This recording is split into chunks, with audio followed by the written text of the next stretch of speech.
Hello everybody, welcome back to HardReset.Info channel. In today's video, I'll show you how you can easily check for software updates on your iRobot Roomba Combo 10 Max Plus.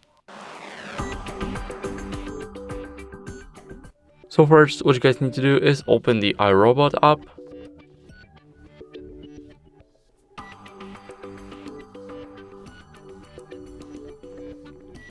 And now the next thing you need to do after everything loads up is scroll a bit down until you see product settings.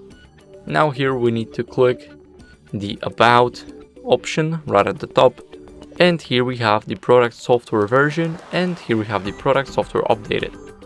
As you guys can see, I did my update today, and after I click it here, it will not be available, but you can try it out and see if you have any updates.